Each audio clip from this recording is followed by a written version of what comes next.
I have certain things that I stand for, certain things that I believe in, and if you don't like it, you tell me to go to hell.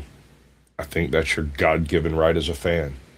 It's one of those deals where I'm that one guy who is outside of that realm of good guy, bad guy. I'm just me, and it elicits a response, both positive and negative. John.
From high atop the battlements of Castle Curmudgeon, where I guarantee you will tap out before the end of this monologue. Good evening, Mr. and Mrs. America, and all ships at sea. Welcome to the Blast Radius. Thanks for joining us tonight. Coming up on the Worst People in the Whole Wide World Weekly Update. Actually, as far as YouTube is concerned, and as far as the denizens of the internet wrestling community are concerned, there is only one worst person in the whole wide world today, and his name is Paul Levesque, Hunter Hearst Helmsley, Triple H, Mr. Stephanie McMahon.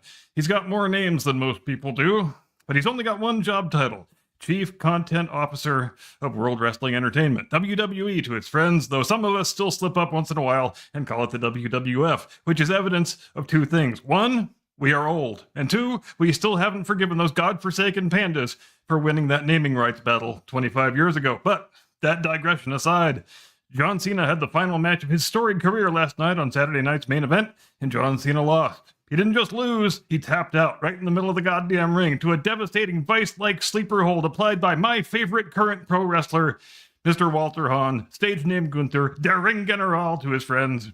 And the live crowd in our nation's capital didn't like that very much at all. How bad was the crowd reaction? Bad enough that I remarked to Lady Curmudgeon, you know what? I think this crowd might riot. Which is saying a lot, because it's been a good number of years. Hell, it's been a good number of decades since I was watching a wrestling show, and I thought, wow, there is a significantly non-zero chance that there may be a civil disturbance here. In fact, Lady Curmudgeon was even impelled to ask, they know it's not real, right?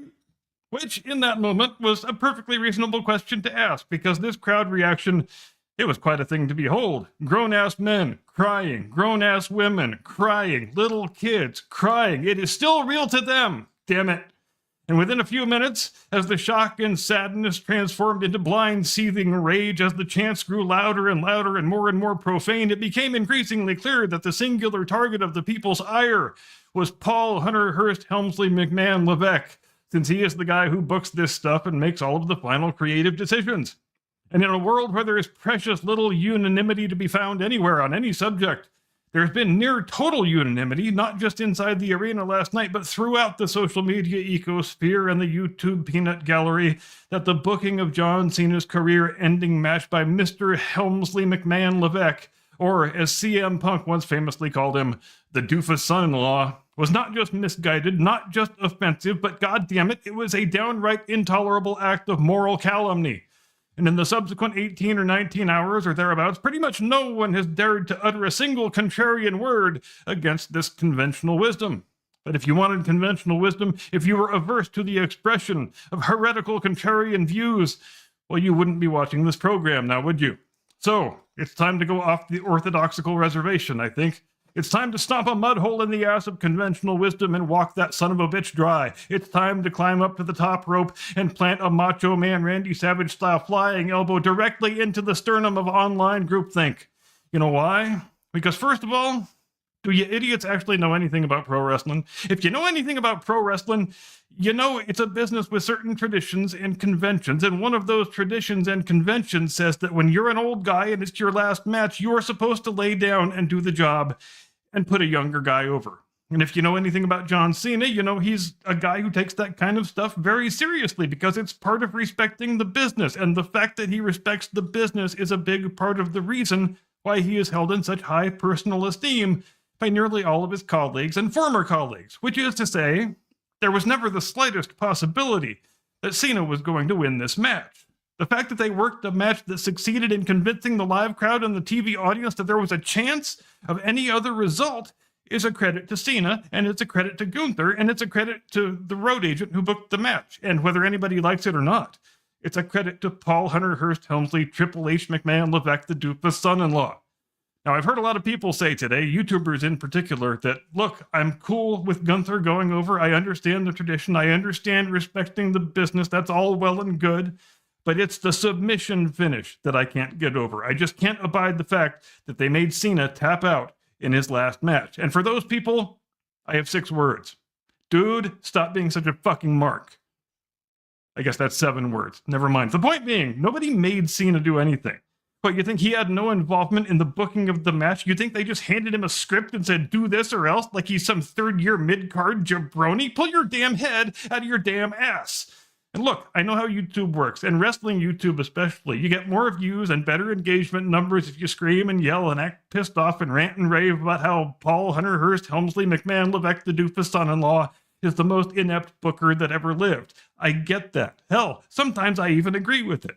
WWE hasn't had a very strong year in 2025. I would go so far as to say it has really sucked ass in some respects, and much of that has to be laid at the door of the guy who runs the creative side of things. He is where the buck stops. But at the same time, let's maybe stop rage baiting for just a moment and try to be realistic. If Cena didn't like the finish they wrote, do you really think they would force him to go through with it? I mean, like how? What are they going to do? Threaten to fire him? It's his retirement match, for Christ's sake. If he didn't like the finish, it would have been changed. For all we know, he came up with the finish himself. But the people in the arena last night sure weren't in the mood for that sort of pragmatism. That is for damn sure. Especially not when the whole roster came out from the locker room after the match to give to the ring to give Cena a tribute after the match had ended, accompanied by Mr. and Mrs. McMahon Levesque, the idiot daughter, and the doofus son-in-law. Hat tip once again to Mr. Punk. I think if I remember correctly, when they came out, the crowd was already chanting bullshit, bullshit. But as soon as they saw Triple H, after letting loose a thunderous cascade of boos, the chant switched to fuck you, Hunter. And then it switched to you fucked up, you fucked up, you fucked up. And there might have been a third chant in there that I don't recall, but it was something along those same lines. But again, I go back to my previous point. If they drew up the match and then executed it in such a way that the live audience thought a Cena victory was actually a real possibility, and when that didn't happen, they got sufficiently upset to rain down a storm of profanities and make me think they actually might riot, I would rate that as a triumph of effective booking rather than the absence of it. After all, isn't the whole point of this particular artistic idiom supposed to be to elicit a strong emotional response from the viewing audience? And don't you do that by you do not do that by always giving the customer exactly what they want. That's just not how any of this works. If the good guy always wins, if the villain never prevails, there is no tension and there is no drama. This is true for every mode of narrative performance art that has ever been devised by the minds of men. But speaking of villainy, I'm going to drop another little bit of heretical analysis on you that wildly contravenes the conventional wisdom, and it has to do with that John Cena heel turn that happened back in January of this year. The standard orthodoxy says the heel turn was an utter failure and it was a pointless thing to have done, but I don't think that's correct. I think if you didn't turn John Cena heel for 3 or 4 months during his retirement year, he wouldn't have finished his career being as universally beloved as he wound up being in the actual event. I think a significant portion of that Washington crowd last night would have been rooting for him to lose and cheering for Gunther if they hadn't done it. Because people are entirely too quick to forget that at the start of this year, that whole dynamic of let's go Cena, Cena sucks, that dichotomy was still in full effect, just as it's been for the last 15 years. As part of the story of Cena's whole career, the fact that for the majority of it, the vast majority in fact, he was just as reviled by one half of the audience as he was beloved by the other half. Let's go Cena, say all the little kid voices. Cena sucks, say all the grown man voices. This was the dynamic that prevailed in every arena for every show from 2005 to 2020. The little kids loved him for being a traditional 1980s style white meat babyface, and the grown-ups hated him for the exact same reason. They said, what the hell is this shit? We don't want good guys and bad guys. We want the Attitude Era.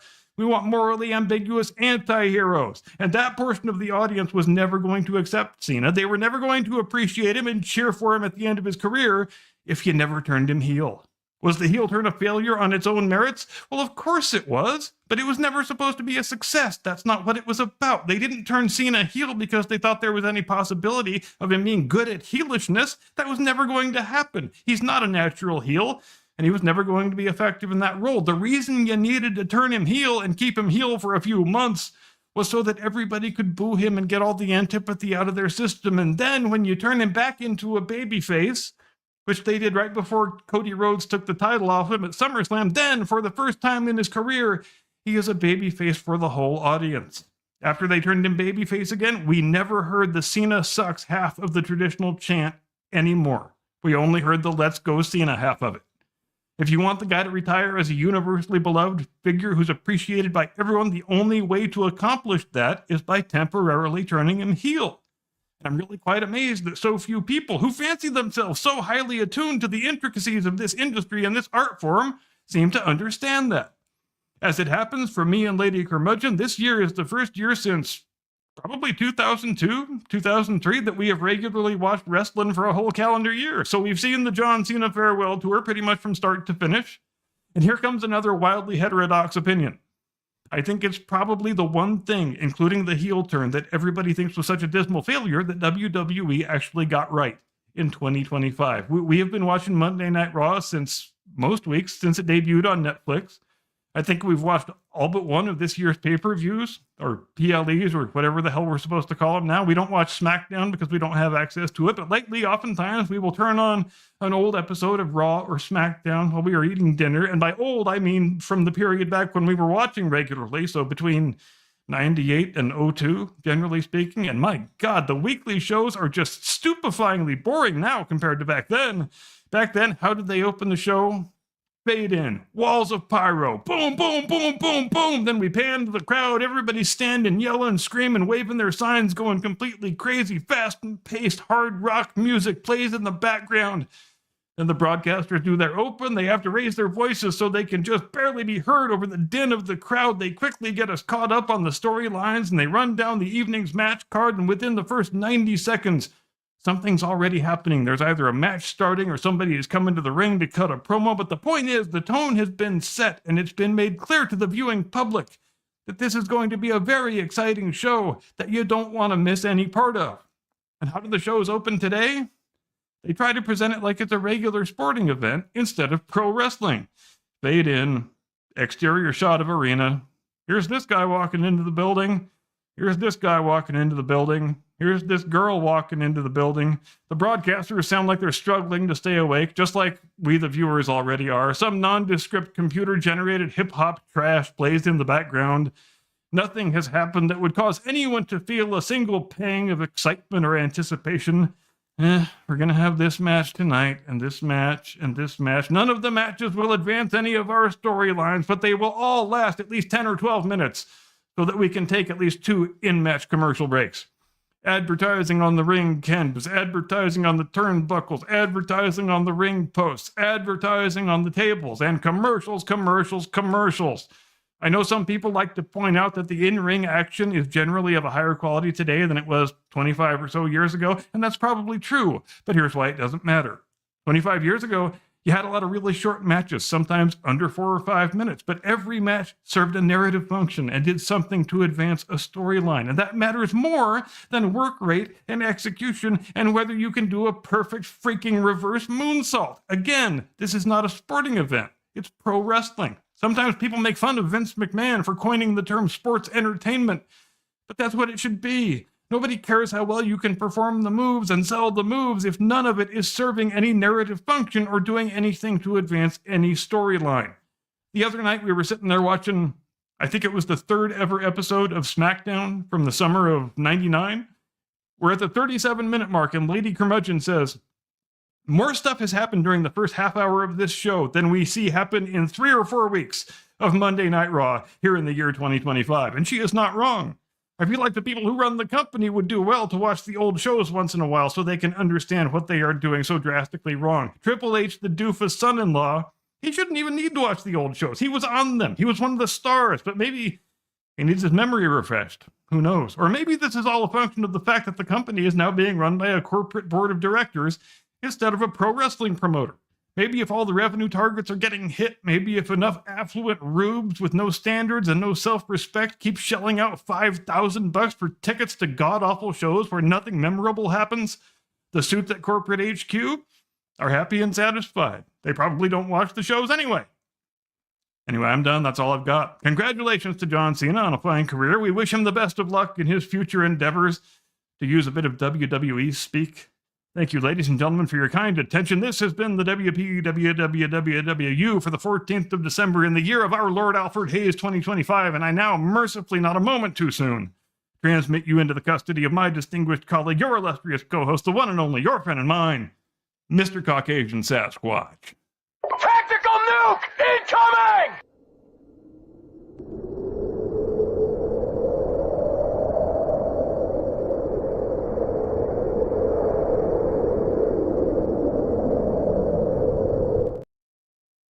And this is what we call a transition.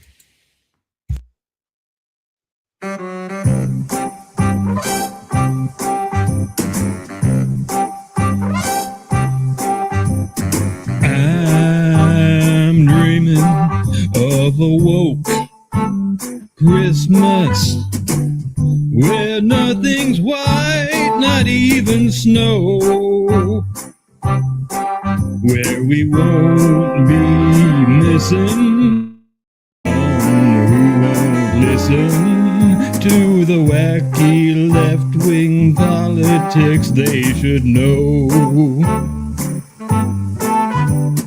I'm dreaming of a woke Christmas with every angry tweet I write. Mayor Trump supporting parents miss their flight, and may zero of your Christmas guests be white. I'm dreaming of a woke Christmas with every wokester that I know. We'll spend the whole day hissing and slandering and dissing our relations whose ideas cause us woe. I'm dreaming of a woke Christmas with every Facebook post I write. May you freak out over every perceived slight, and may zero of your Christmas guests be white.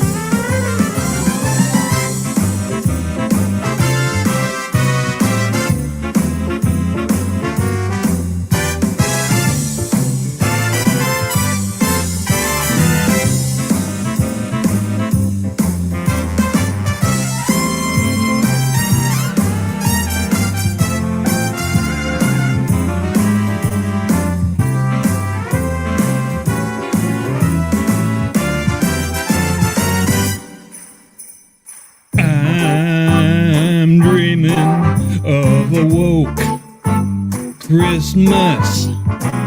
With every Instagram I write, may you weep each day for the Palestinians' plight.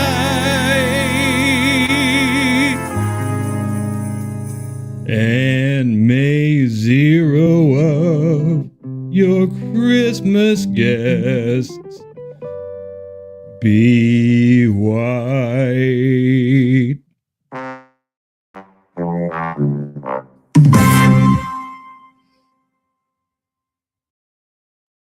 I like that. That was nice. What's up, Thank buddy? you very much indeed, sir. That was very good. I got another one for you too, ladies and gentlemen. We'll get Yeah, to that. we're gonna save it till a little later.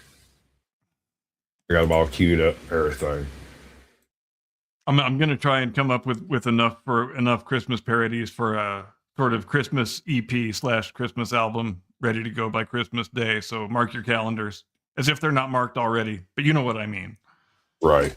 You're certainly gonna miss it because it's gonna happen on the most happening day of the year. Indeed, it What's is the your most Christmas happening day of the plans? year. Have you been issued your Christmas plans yet? I have not been issued my Christmas plans, but I am happy to report that I only spent $31 on my Christmas tree this year. Can you believe that? And it's not one of the dumb little tabletop ones either. It's not even half dead. I'm talking 6.5 foot noble fir. Went down to Lowe's. The price that was marked on it was, I think, $60, and with 20% off, we went and rang it up at the register. They only charged us $31. So apparently they do secret price drops if you buy it after a certain day. So mark that down for future reference. Right? Absolutely. So it's been an interesting week. It has, Apparently. and most of them are. Apparently, John Cena has revealed absolutely nothing new about his character, and I imagine that was probably one of the more profitable ventures that's taken place in wrestling in the past 8 months, 9 months. It is certainly the talk of the town. I know nothing about wrestling. I follow nothing about it. I haven't followed it since 2002, maybe, and yeah, just like me until this year. It has driven directly into the center of existence over here, because you're not the first person to bring it up to me, and because other people had mentioned what was going on, I was like, okay, fine, I'll watch it, and then I couldn't watch it. Okay, so explain to me exactly what took place.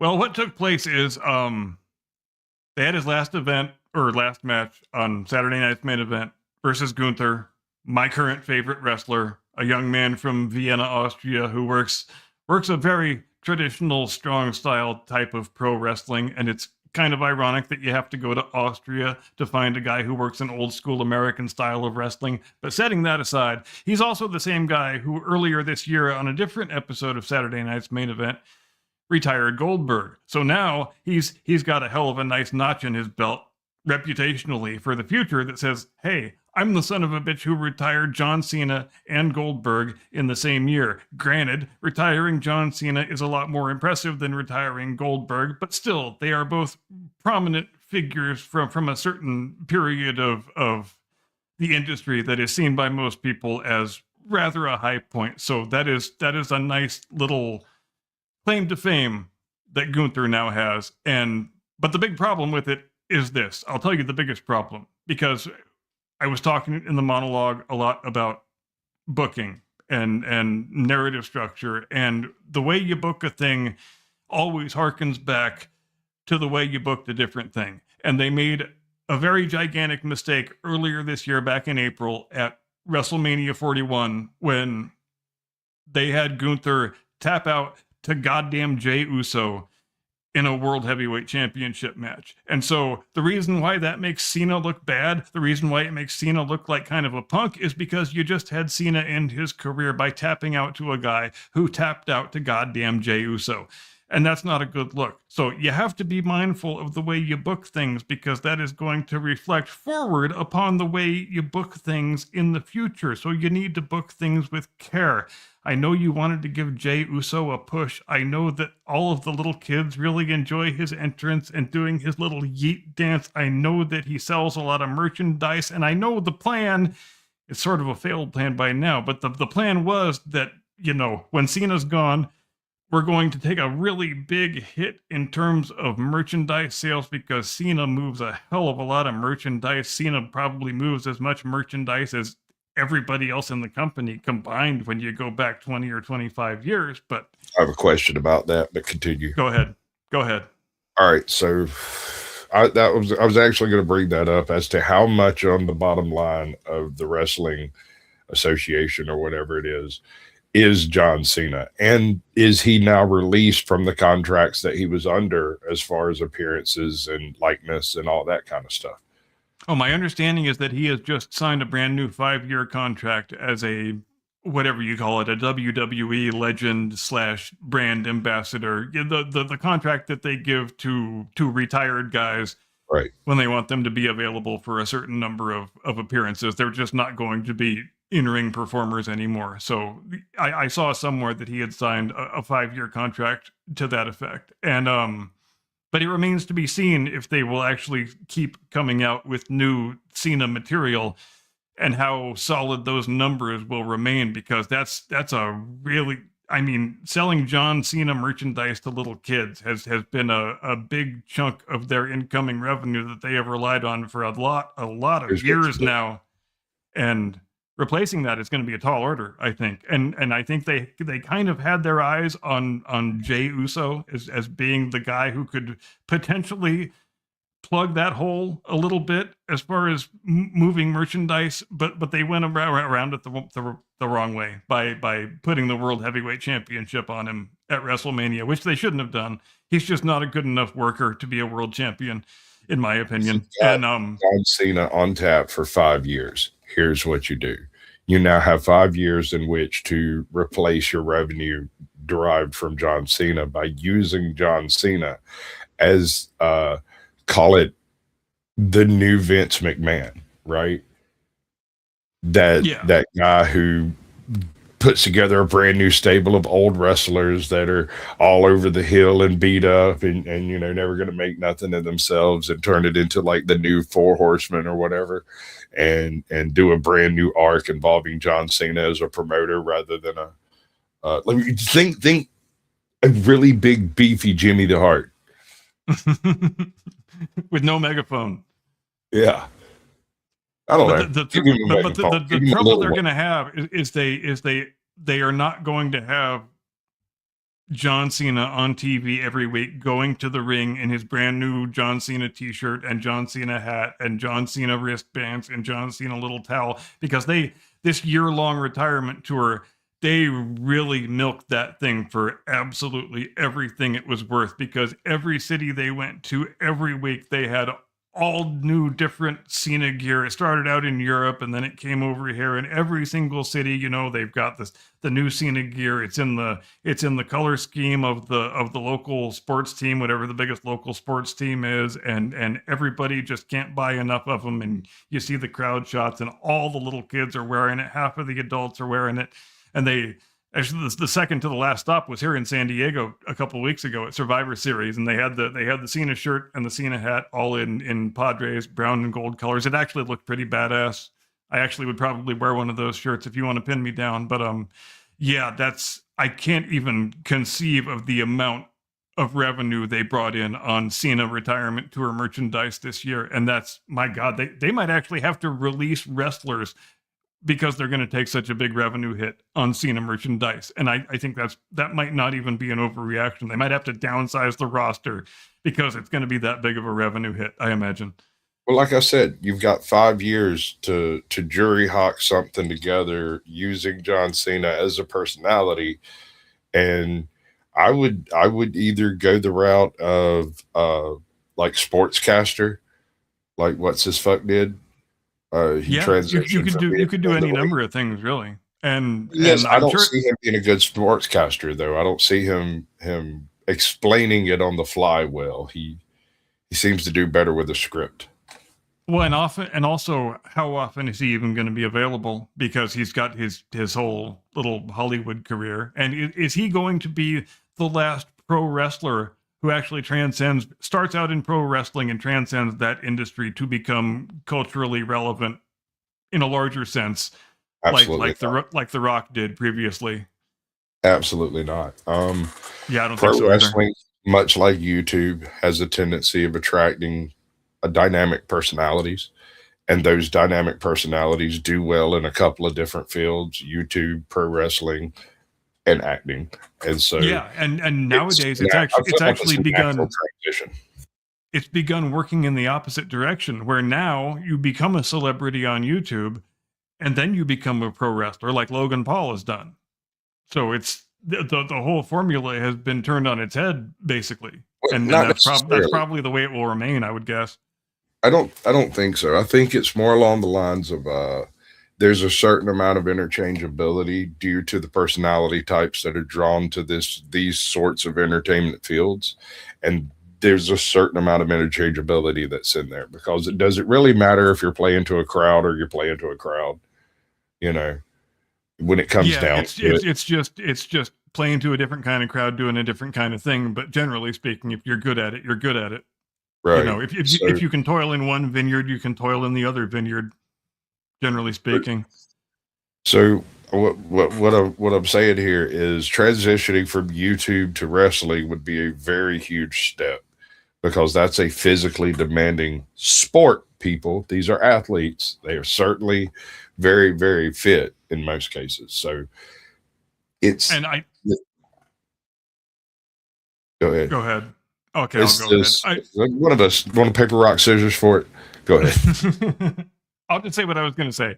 I know a lot of people dislike Logan Paul really intensely, and that's all well and good, but I could not be more impressed with the quality of professional wrestler that he has turned himself into, and you can't get to the level that he has gotten to without working your ass off and being really dedicated to the craft. And I think it's impossible not to give him a lot of credit for having done that, because I think he works really great matches. The match he worked with Cena during the retirement tour, I can't recall offhand which pay-per-view it was at, which PLE it was at, I guess we're supposed to call him now, but it was just about it was the second best match that Cena had during his last year. And I think it was a credit to Logan Paul, that because Cena, let's face it, he's a guy of a certain age now, and the best match you're going to get out of him is when he's working with a much younger guy who has a lot more stamina and can carry a lot of the load that needs to be carried in the match. Like when he works with a guy who's similar age to him, like he worked a match with Brock Lesnar at WrestlePalooza, and they had to turn it into a squash match. They had to make it a 5 or 6 minute match and have Lesnar go over in hardly any time at all, because they're both in their late 40s and they just are not able to work, I a think there should be 25, more 30, of that. 35-minute match anymore. I don't think they should be 35-minute matches, like you were saying. And I come from an entirely different era of pro wrestling. I stopped watching around 2000, 2002, and completely stopped paying attention to it by 2010. So Yeah, as many of us did. I completely tuned out. And this year, you bringing it up has been the most recent interaction I've had with it, with one exception. There's another creator out there called Joker's Voice, and he covers like the same brand that you have been talking about. And so you've showed me some of his stuff before. Yes, ironically, I actually ended up in a conversation with him where he was conversating about the same thing you were conversating about, and I was able to repeat some shit that you said and not sound like a total idiot, which is a total idiot move. But I totally fessed up to it right after. It was like, well, actually, I have no freaking clue. That's it's this dude over here, the words. But there was no need to confess. He never would have known the difference. No, he totally bought it hook, line, and sinker. He kind of stared at me like, which one of these is the one screwing with me? Like, does he know what he's talking about, or is he a complete total clueless? I'm like, I'm completely clueless, dude. I'm just repeating some shit I heard somebody say. Oh, and, But he and liked it. since you were mentioning, you know, celebrities who gain their celebrity toiling in other vineyards and then try to enter the pro wrestling sphere, it made me think of that idiot Travis Scott. And I don't know if you've heard anything much about this story or not, but Travis Scott, who apparently is some rapper. I don't know who the fuck he is, but apparently he's some big, famous, hugely influential album selling rapper. And he was involved at WrestleMania this year. He was actually involved earlier than WrestleMania at the event where Cena first did his heel turn, which was Elimination Chamber in January. The Rock came out and Travis Scott was with him, and they came out to the ring and sort of were the co-engineers of the Cena heel turn, and then Travis Scott punched Cody Rhodes in the head really hard and burst his eardrum, and didn't score himself many points with management when he did that. But however, there was still a plan in place that we're going to take Travis Scott, this famous rapper, we're gonna train him up as a pro wrestler because he says he's a big fan and this is what he wants to do, and we're going to put him in a match with John Cena at some point during the Cena retirement tour, and it's gonna blow up in regular media, and we're gonna get so much coverage and exposure out of it, and it's gonna be great. And apparently Travis Scott was, let me back up. Then we get to WrestleMania, and the expectation is Cena's he's got the belt. He doesn't have the belt yet, but it's a title match against Cody Rhodes. He's already working heel, and the expectation is that The Rock and Travis Scott are going to make another appearance similar to the one they made during the initial heel turn back at Elimination Chamber. But they get nearly all of the way through the WrestleMania main event on the Sunday, and out comes Travis Scott without The Rock. Travis Scott takes about 78 minutes to saunter down to the ring to interfere in whatever way he plans on interfering in the match. All of the air goes completely out of the crowd.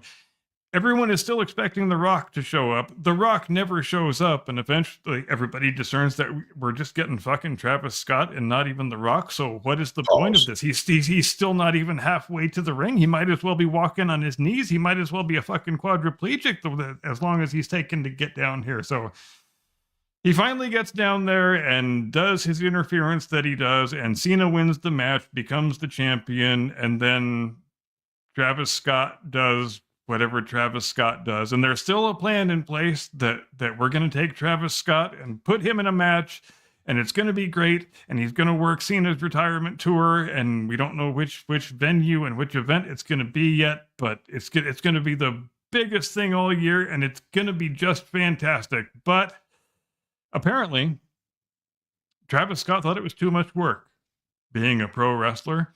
He did apparently put in some of the training that he was expected to put in, but they were actually to the point of having the press conference scheduled where it was supposed to be announced that Travis Scott is going to work a match, and it's going to be on this day at this place and this event, and Travis Scott doesn't show up for the press conference where he is supposed to be announced as an in-ring competitor.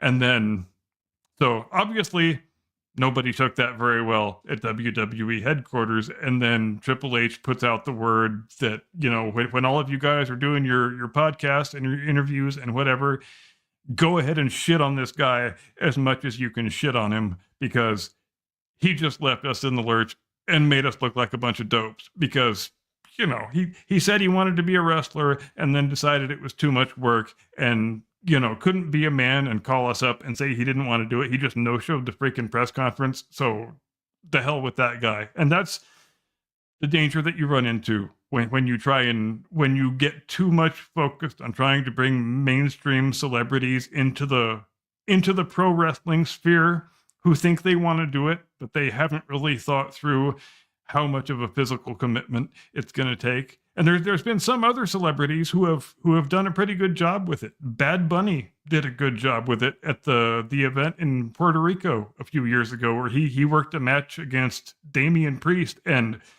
he did so well he almost looked like a pro wrestler. I mean, and Jelly Roll worked a match this year where he didn't do all that bad, and he actually refused to win that match because he says, I'm a fan of this industry, and I know there's no way storytelling wise that I should win this match, so I demand to lose. And that tells me this guy gets it. He understands what we're doing here, and so I guess there's a possibility that and he apparently lost a whole shitload of weight just so that he could have his in-ring debut, and I think that impressed everybody at WWE HQ to the point where and the match came off well enough that apparently they're going to have him work again, but no Travis Scott. God damn it. Travis Scott is a bitch, and that guy can go to hell as far as they're concerned.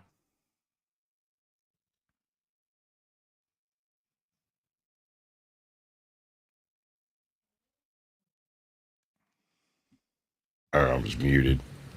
My bad.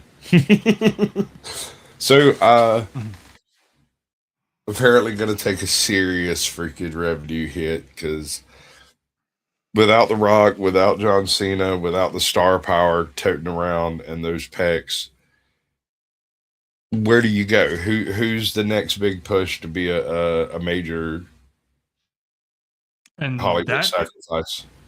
that is the big question, is who is going to be your standard bearer from here on in?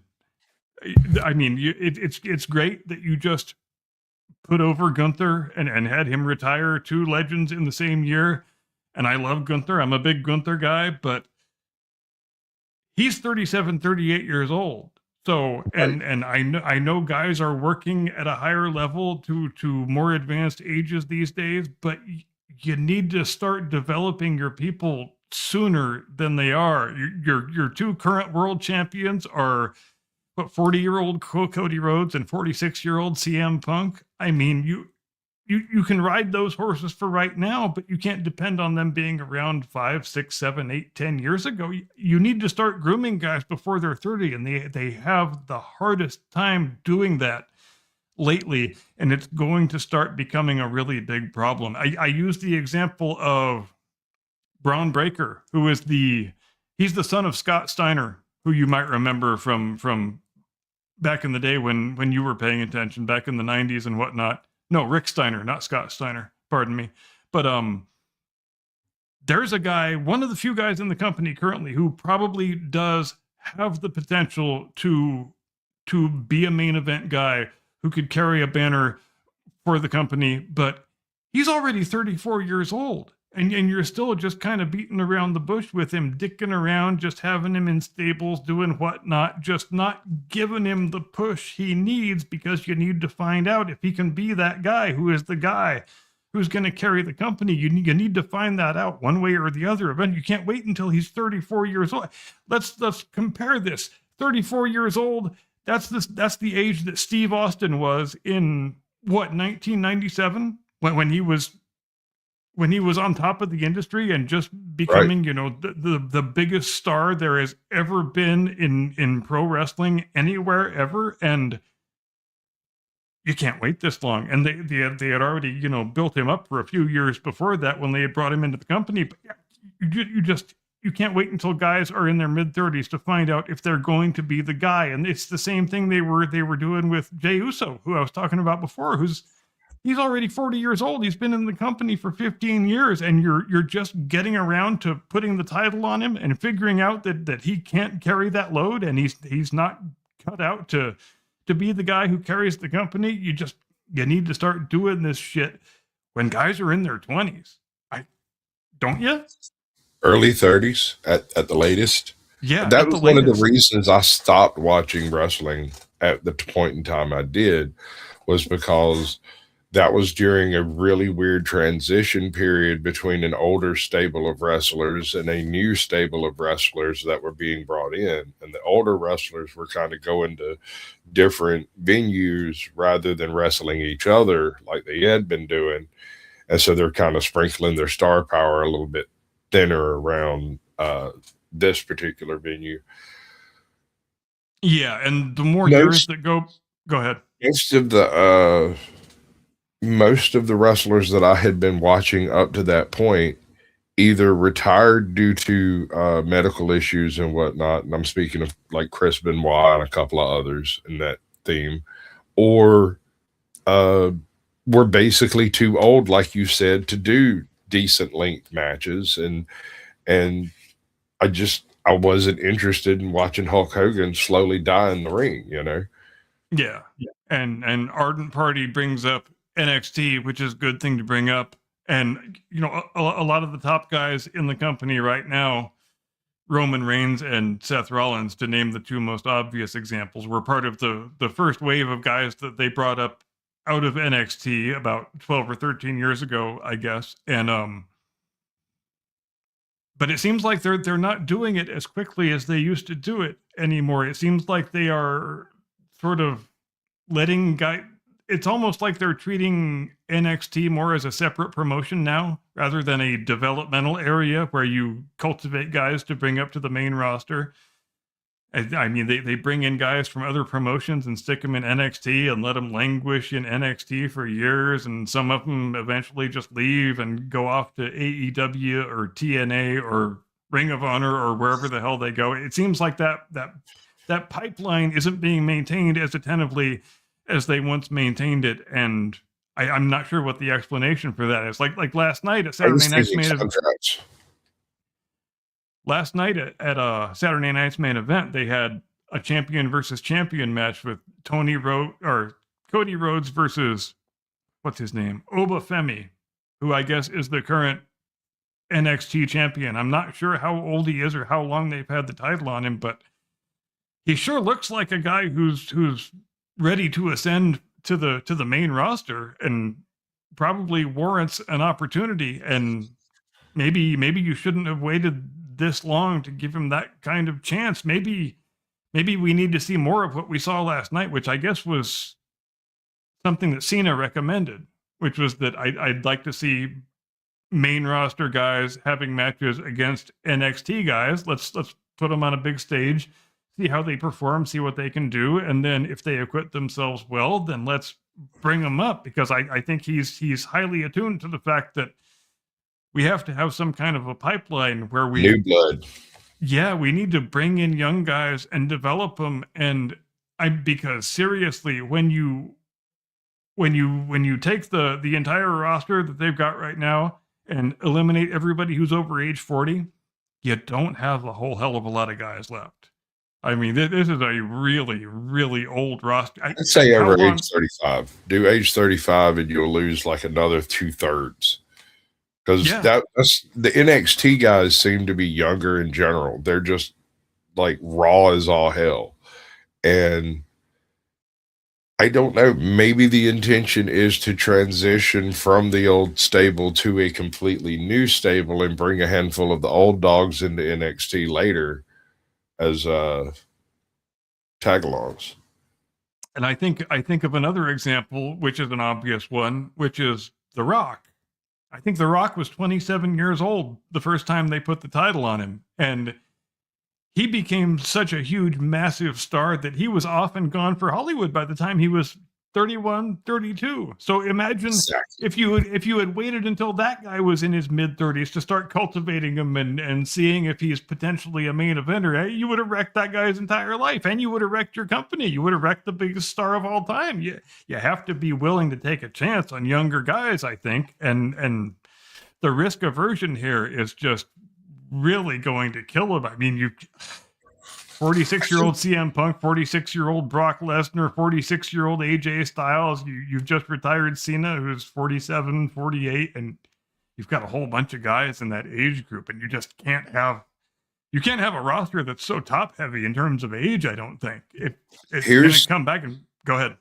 Here's what I would suggest, right? And this is just looking at it from an exterior perspective. Since you have the older stable, I think you should run a more dense ticket. Do 3 instead of 2. Don't do 35-minute matches. Do 12-minute matches, right? and do Yeah. 2 of them in a place of, 1. You would double your tickets. Well, you would double your you'd half your marquee space, double your actual fan base, because by having 2 tickets in place of 1, you would of course add additional wrestlers that would bring their own fan base to the actual arena, right? Yeah. And And that would you've also already, make it easier for the individuals who are becoming elderly. I mean, a handful of these guys are just a couple of years away from getting their AARP. So, the Bluebird special at Denny's. and you've already, as a practical matter, got 3 rosters in the company, because you've got a roster for Monday Night Raw, you've got a roster for Friday Night SmackDown, and you've got a roster for NXT. And the more I think about it in retrospect, especially when, people like you, people like me, people like millions and millions of people who watched this stuff religiously on a weekly basis and then stopped all at the same time in 2002, 2003, I think a lot of that was a function of the fact that Vince McMahon bought WCW instead of just letting it die. I think it should have just been allowed to die, because when he bought it, he bought all those contracts, and then the roster just ballooned to being 3 times the size it was before. And then you had to do the whole brand split and different people on different shows, and a lot of people, it just made their heads swim, and they were like, I can't do it. I'm out. I don't want to watch You'll this love anymore. this. There's just too goddamn many people. You remember the weird transmogrification that took place like 96, 97, and like I think this was WCW, WWF territory, and both of them were kind of disintegrating at the end of their lives, right there around 99? Well, In you like had 96. Go ahead. in 96, you had the birth of the NWO, which is when Scott Hall and Kevin Nash left WWF and went over to WCW and formed the stable that came to be known as the NWO, which of course Hulk Hogan heel turned and joined and became Hollywood Hulk Hogan, and everybody loved that. Everybody in the world loved that. And because it was the first time that we had heelish anti-hero type characters that the audience loved and cheered for and wanted to wear their t-shirts and act like and all that stuff, and that changed the whole dynamic of the industry, really. And so that caused WCW to have a big lead for the next couple of years over WWF in terms of TV ratings and revenue alike, because this is a period when WWF is still doing the really cartoonish, like, wrestlers with day jobs gimmicks. You've got the Goon and Isaac Yankem DDS and Duke the Dumpster Drozy and just all those horrible, insufferable bullshit characters. And meanwhile, over in WCW, they're doing something that's actually cool that people actually want to watch. And it's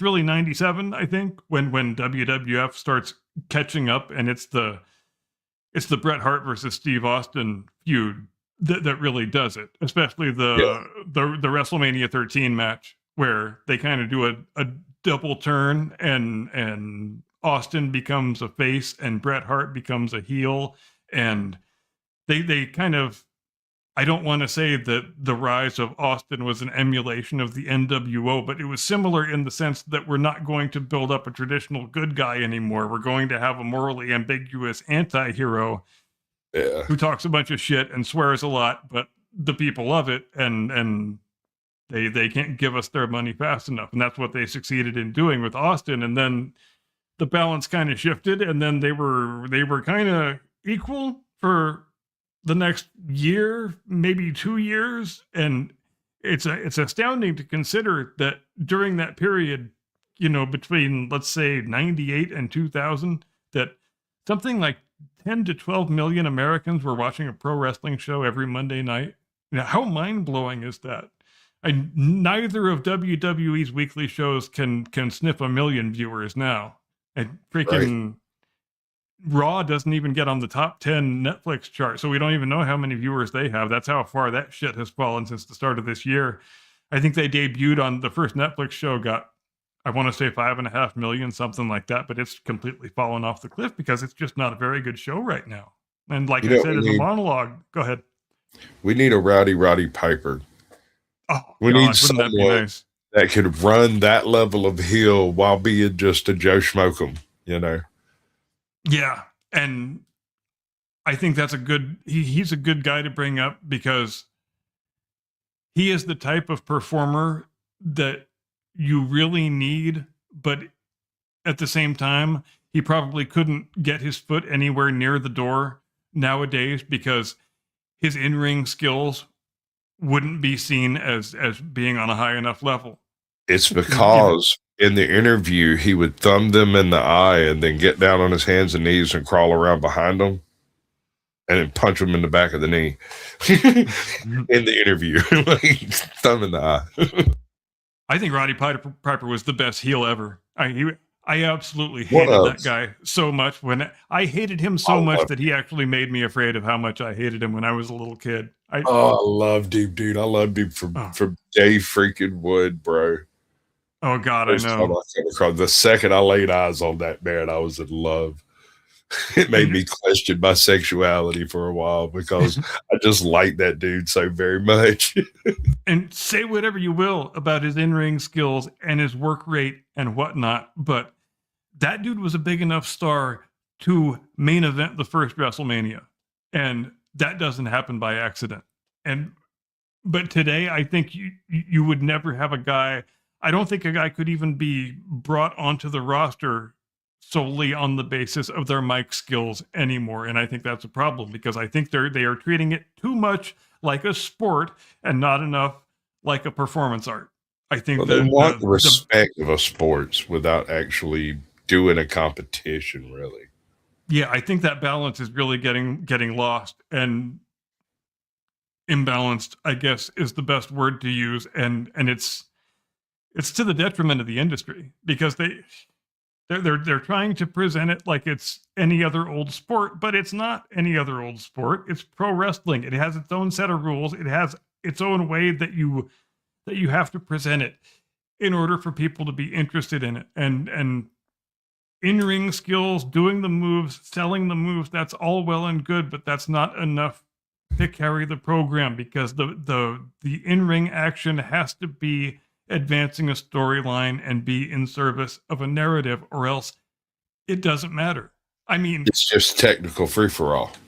Yeah, just to name one example, let's say Hulk Hogan versus Ultimate Warrior, WrestleMania 6. That was far and away the biggest goddamn wrestling match in the history of the world up until that time, which was 1990, I think. And neither of those guys will ever be accused of being a great in-ring technician, but it didn't matter because the fans, you had successfully gotten them so invested in the storyline and the narrative and the idea that this is unprecedented. We're going to have babyface versus babyface, champion versus champion, our two biggest stars going up against each other. And I don't think there's one actual wrestling move in that entire match.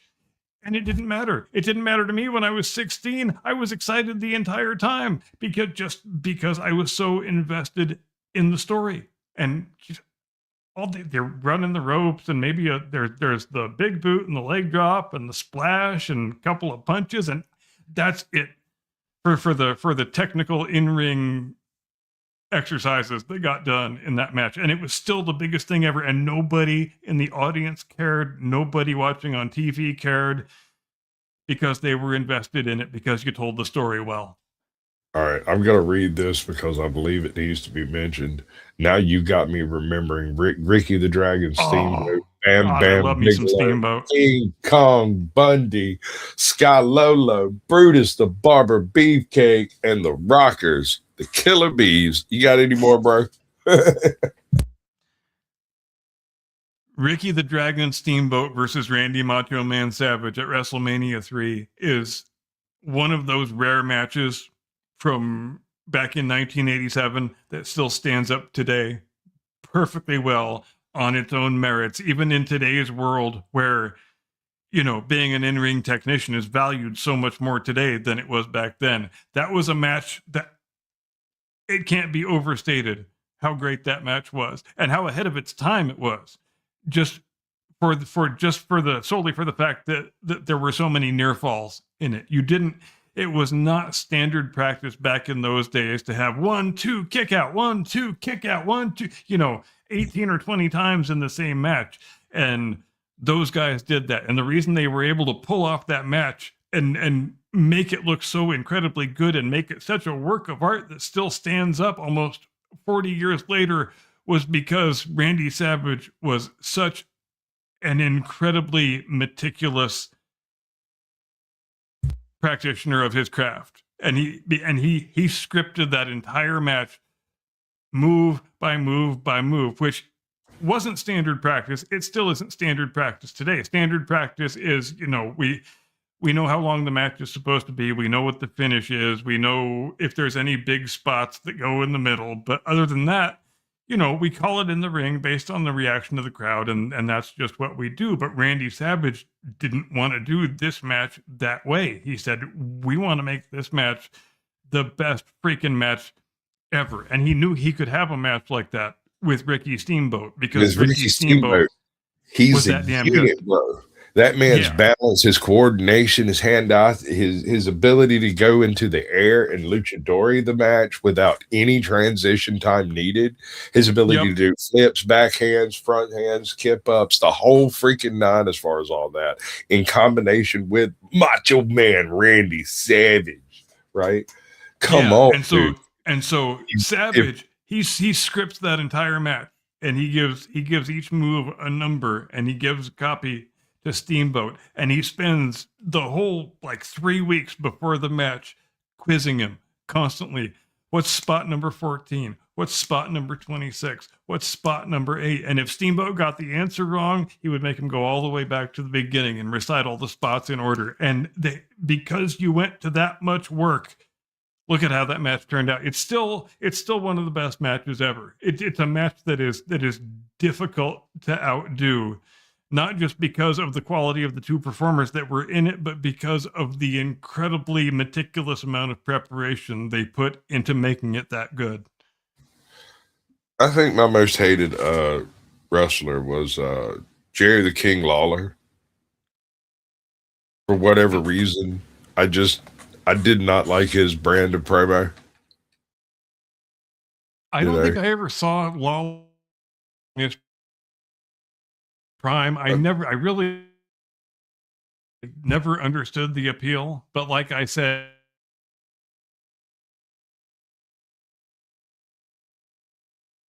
it was all the crossface chicken wing. I guarantee it.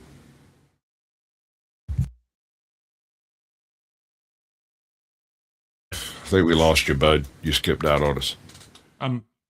Yeah, Bob Backlund. He was the master of the crossface chicken wing.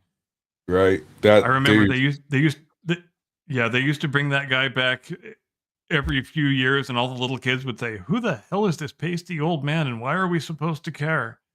Right. But hey, I think back in the 70s, they had the title on that guy for 5 or 6 years. He had one of those title reigns that was like Bruno Sammartino length.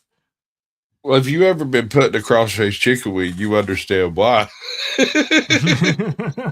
that thing is fearsome. I've used it twice in bar fights and rode homeboy out of there safely. Yeah, it's one of those rare pro wrestling moves that is also a shoot wrestling move. Yeah. You get a crossface chicken wing on somebody, they're going to do whatever the hell it is you tell them to do. You can whisper it in their ear while you're doing it or put them to sleep. It's your choice. Their choice. Lanny Poffo. Oh, wow. Ardent Party's pulling out all the deep cuts. Right? Nah, dude. He's good people. Yeah, Lanny Poffo, who was, of course, the younger brother of Macho Man Randy Savage. Absolutely. I never even knew that until years later. And then you go back and look at them, and there's such an incredibly strong resemblance between the two of them. But it never occurred to me. Never would have guessed. Right. until I found Those out after they were factors. both retired. Like, wow, they really do look a lot alike, don't they? I always liked the Steiner brothers. Oh God, me too. Just That anything they were in, I didn't care. I don't know why. I think there's one of WWE's YouTube channels called WWE Vault, and just a month or two ago, they put up a match.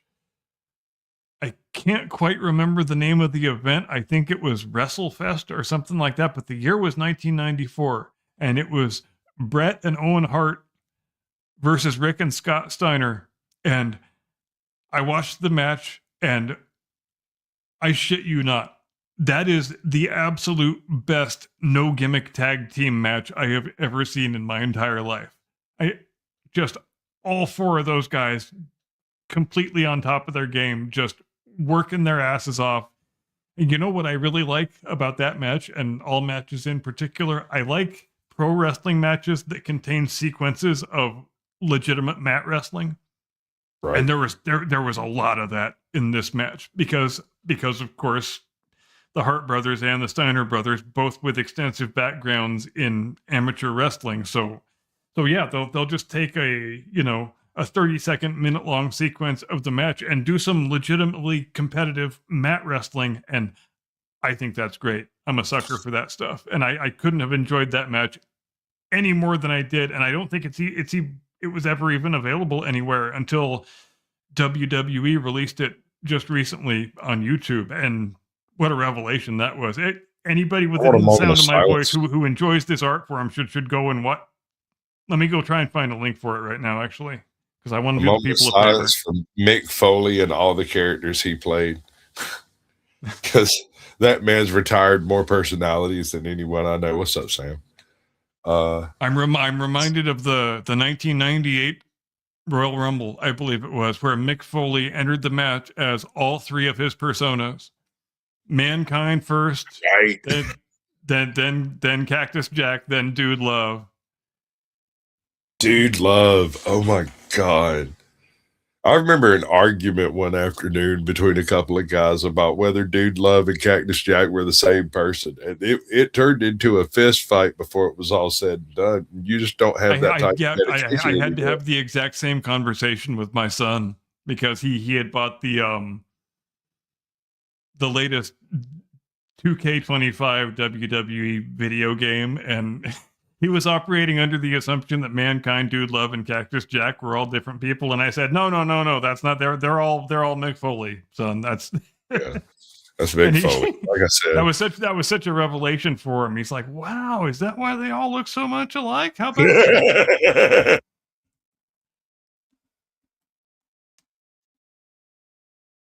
Yeah, he just takes out his partial.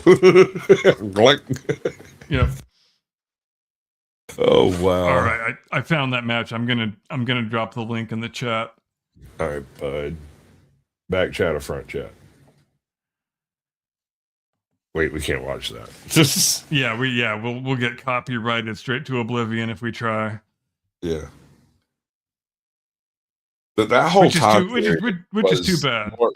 More or less the golden age of wrestling influence. I mean, it was being discussed in the chat earlier. The Highlander, the opening to Highlander with the Madison Square Gardens event, that was the peak of modern professional wrestling, and since that point, it's been on a steady downhill climb, and struggling downhill at that, which is funny to me. Superfly Jimmy Snuka. Yeah, and struggling and yet making more money than ever, which is the really strange, ironic juxtaposition, I think. Because that is a beautiful match. I remember that match. That one's amazing, dude. That is an amazing freaking match. I cannot. I don't know enough I don't know enough superlatives to describe how good that match is. It's an amazing technical match. It's a couple of teams of tag. It's two tag teams that were fairly high level technical wrestlers that in wrestling each other went back to that technical wrestling method, and it's a beautiful thing to watch.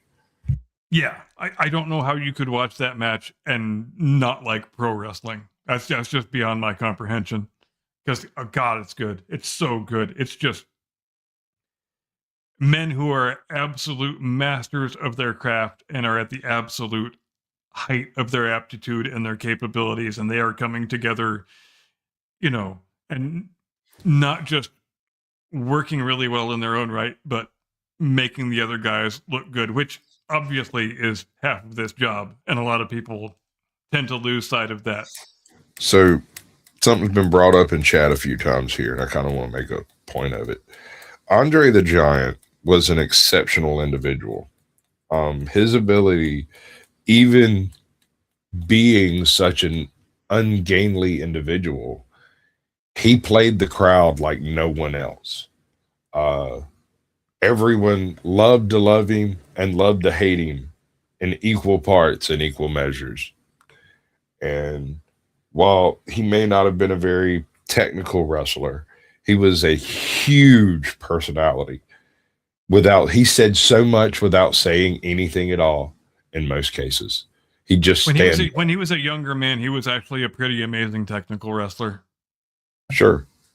But I'm just saying when he blew up, when he got huge, we're talking 5 to 6 years before the Princess Bride, before he was, horrifically injured and was still doing some technical wrestling. His ability to just toss people around was epic, bro. And being able to do it and not hurt people was really the trick. And that reminds me of another match that I saw not long ago that they put up on WWE Vault, which was I think it was the first match that Andre and Hogan ever worked with each other. I want to say it was 77 or 78, an outdoor match at Shea Stadium, and Hogan was actually working heel at that time. It was before he left the company, and then he comes back in '84 as a babyface, and they put the title on him, and then Hulkamania happens. And then they when they did the feud for WrestleMania 3 and built up to the big Andre Hogan match at the Silverdome, where it was commonly stated that Andre hasn't lost a match in 15 years and nobody has ever body slammed him, both of which were complete and total bullshit. But, I'm a 12-year-old kid at that time. I don't know the difference. I don't even know Vince McMahon owns the company. I just think he's the play-by-play broadcaster guy. How the hell do I know any better? But yeah, they had actually faced each other more than a few times previously, I think in a few different promotions, and I watched that match, and boy, it really puts a different perspective when I think for most people the only time they've ever seen Andre versus Hogan is the main event of WrestleMania 3. But and Andre was really a thing to behold back before he was crippled, because by the time you get to 87 and WrestleMania 3, granted, it was the biggest match, the biggest event ever in the history of the industry up to that point. But it's easy not to realize, if you don't know any better when you're watching it, that Andre is already a shadow of himself, and they really put that whole feud and that match together for him so that he could get a really big payday while he was still able to, stand on his feet and get in the ring and just do really anything at all, because that's only about a year and a half before he wasn't really able to have matches anymore. And it's been mentioned in chat, and I want to bring it up. Okay. Rey Mysterio Jr., brother. Oh, hell yeah. That's another one of them, like Ricky the Dragon Steamboat, where if you've got a good counter, he's athletic enough and capable enough to make a really, really good match out of it. I'm a big fan of his kid, Dirty Dom, the current Intercontinental Champion, and also AAA Mega Campeón de Triple A, I think would be the correct way to say it in Espanol. Oh, we need to play my other song, don't we? I forgot about that. Yeah. How long is it? 3 Good minutes. show. 3 minutes. Okay, we got a few minutes. Yeah. I was gonna play it as the outro, unless Yeah, that's unless fine. you got But another opinion on it. but yeah, we've been talking so much about how, you know, how decrepit and old and aged the roster is, but Dirty Dom Mysterio is a good hope for the future because I think he's only 27 years old currently, and that kid gets it. And So he plays such a good heel, man. He knows how to heel. He doesn't even drop character when he's doing real world interviews. That guy absolutely gets it. you think it's the contracts that are making it difficult to stable young wrestlers? Are the wrestling contracts just too savage? I'm not sure to what extent they, because for most of the history of the industry, they didn't even have contracts. I think contracts are a pretty recent innovation for like back in the golden age and the attitude era and all the you know the eras that we rhapsodize nostalgically about. None of those guys ever had contracts except maybe the top level main event guys. Everybody else on the roster was just an independent contractor. They used to Sure. call it. You know, we pay you a flat fee per event. There's no health insurance, no side benefits, nothing. And Well, that's what I'm getting at. Yeah, We were talking earlier about how back in the 80s and 90s you'd have multiple cards on a night. It wouldn't be, 2 matches. It'd be 6, and then two like maybe a main event or 2 medium long main events. But the card would be interesting, and there'd be shit going on all over the place, right? Triple your amount of fan Yeah. base when it comes down to it. But now I'm wondering if it's the way the contracts have been written up that people just aren't signing into them for whatever reason. I'm sure there's some creative license that has to be negotiated for, right? Or do you just play Yeah. whatever they give you?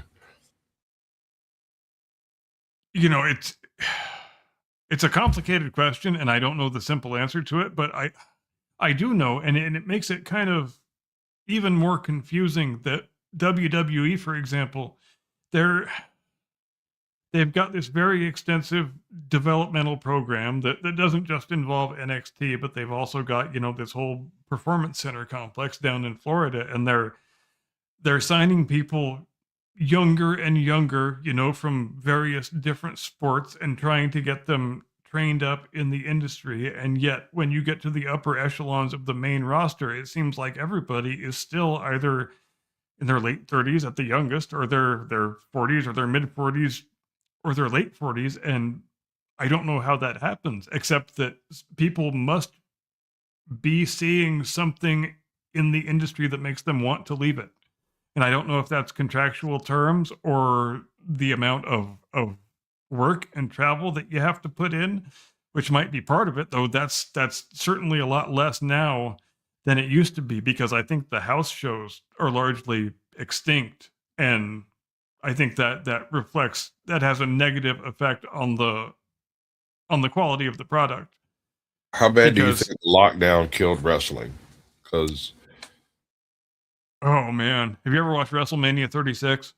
I have not no. God, don't know. it's unwatchable. Was that the But one where to they your put up larger point, I think it probably did ruin it to some extent. But WrestleMania 36 is the one that they had in a silent, empty warehouse, and it's really tough to watch. It's just there's nobody in the room except the wrestlers and the referee and the cameraman and the broadcasters, and it was right after lockdown started, so they still hadn't figured out a very good way of presenting the product in a watchable way. And as the year 2020 went on, they got a lot better at it. They eventually developed the Thunderdome, which they went into an arena in, I think it was St. Petersburg or somewhere, and they set up like a realistic sort of presentation where they could have pyro and entrances and everything, and they set up some big walls of TV monitors, basically, and you could sign up to have your face be displayed as part of the crowd during the show. That made it a lot better. And they also piped in crowd noise and got better at, kind of working the laugh track machine. We've talked about the laugh track machine before, but they kind of developed a descendant of the laugh track machine for wrestling show crowd noise. Yeah. And the TV presentation got a lot better as the year went on and lockdown persisted. But man, that first period was rough. And then there was a period between the 0 people period, the empty room period, and the Thunderdome period. There was a period that I actually kind of liked, where it was still in the same room at the Performance Center, but I don't know why they had to do this, but they put up some plexiglass barriers, and they had a crowd. They basically brought in trainees from the Performance Center and had them be the crowd. So there would be 20, 30, 40 people watching the match. And I thought that gave it kind of a unique flavor. Like you're watching some little tiny independent territory show in a high school gym out in flyover country somewhere. I thought that period was kind of cool. I didn't mind that very much. I thought that was about the best they could have done in the circumstances. Could you imagine being one of the people getting the tickets there at that point there? They want you to go be in a crowd? That's crazy.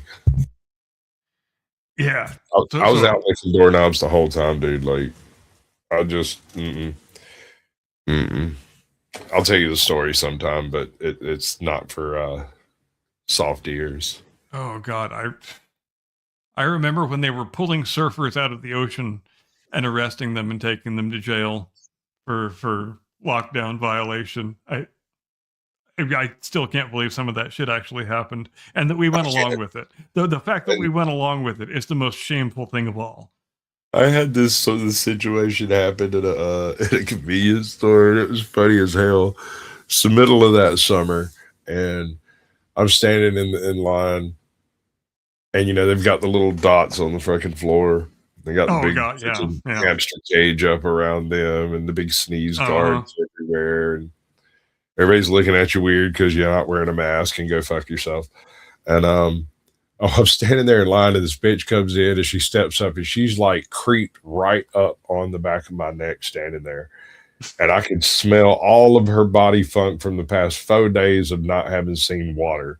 And I turned to look at her, and I was like, "Madam, I do believe the president asked you to step back a little bit." She said, "You damn right." Took 3 big steps back, ran over some poor dude. It was so hard to not laugh. It was hilarious to me because I didn't even care. I just did it because I didn't want her close to me. Yes, which you did the right thing. I think I've told the story before about I think it was the very next week after they shut down the entire society and everybody had to stay home and all that whole thing. And I'm walking my dog down my own street where we're just coming back from the park, and I don't have a fucking mask on, because why the fuck would I have a mask on when I'm outdoors? I'm not a crazy person. I'm just minding my own business, walking my dog back home. This maniac swerves over to the side of the road, almost runs us over, almost goes up on the curb and everything, fucking rolls his passenger window down and screams at me, "Put a fucking mask on, you son of a bitch." That's how things actually got. It got that bad. People were acting that way. He's in California. I was in Georgia. I went fishing. Yeah. No shit. I went fishing just about every single day of that madness. I just happened to purchase a pole right before all that started. And I looked at my wife, and I'm like, if they're going to try to lock me in the house, I got to go somewhere, right? She's like, she paused her game, turned and looked at me and goes, "Sasquatch, where are you going?" "I'm going to go fishing." "Is this like when your dad used to say he was going fishing?" No, I'm actually going to go fishing." He's like, "Okay." And I went and what I would do is I'd go get a buddy of mine who doesn't drink, and we'd ride down to the creek, drown a worm for like 5 or 6 hours. I'd get shit faced and he'd drive me home. And even still, right up to the present day, I still occasionally see maniacs driving on the freeway by themselves with face diapers on. And which I predicted at the time, right when the whole thing first happened. I said, I guarantee you, mark it down right now. This is going to permanently break some people's brains and they will never recover from this. And I would have preferred not to be right, but I was right. So I want to be perfectly clear about one thing. There are some people out there with compromised immune systems who have every right to wear whatever makes them feel better, right? Anything at all. If you want to carry a chicken foot around with you and you think it protects you from evil spirits, I'm fucking good with it. Like, fine. As long as it don't stink and make me barf, we're good. Yes.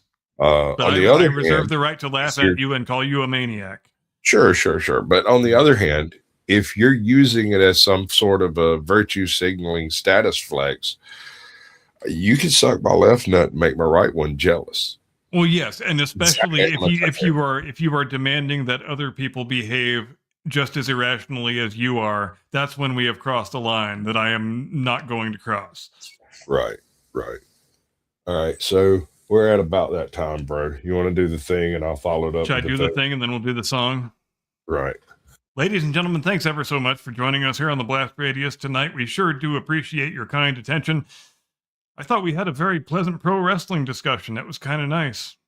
I enjoy all the pro wrestling discussions we have. Well, I enjoy all the discussions we have in general because we always have good discussions, don't we? You're going to enjoy my parody of Feliz Navidad by Jose Feliciano right now, which is entitled Bad Christmas because they're deporting me. And granted, the subtitles are in Spanish, but the title of the song is the translation. So just keep that in mind if you have any uncertainty about that. We hope you have a great day and a pleasant tomorrow and an edifying rest of your week. We will see you back here next Sunday evening as we always do, 8 Eastern, 5 Pacific. Until then, take care. We'll see you next time. Get off my lawn. This is called a transition.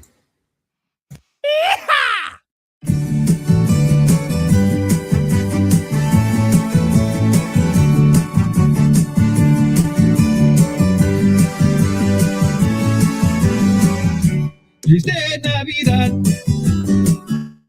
Navidad,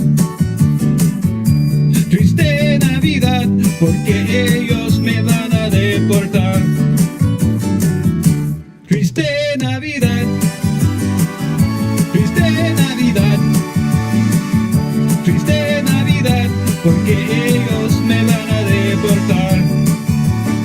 Don't wanna go back to Cuernavaca. Don't wanna go back to Cuernavaca.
back to Mexicali. Don't wanna go back to Mexicali. Don't wanna go back to Mexicali from the bottom of my heart. Don't wanna go back to Matamoros. Don't wanna go back to Matamoros. Don't wanna go back to Matamoros from the bottom of my heart. Triste Navidad. Triste Navidad, triste Navidad, porque ellos me van a deportar. Y'all have a lovely evening and a Merry Christmas. Goodbye.